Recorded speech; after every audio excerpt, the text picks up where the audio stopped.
এরপর আমরা মঞ্চে ডেকে নিচ্ছি সৌম্যদীপ সেন, সৌম্যদীপ এবং তার অভিভাবককে।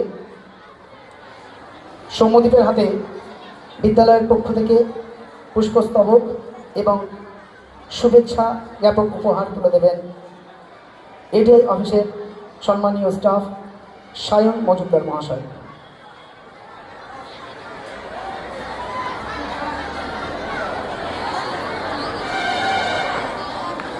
সায়ন মজুমদার মহাশয় আমাদের বিশিষ্ট এবং সম্মানীয় অতিথি, তার কাছে আমরা কৃতজ্ঞতা জানাই শান্তিপুর মিউনিসিপ্যাল উচ্চ বিদ্যালয়ের তরফ থেকে সৌম্যদীপের হাতে এই পুরস্কার বা পারিতোষিক তুলে দেওয়ার জন্য।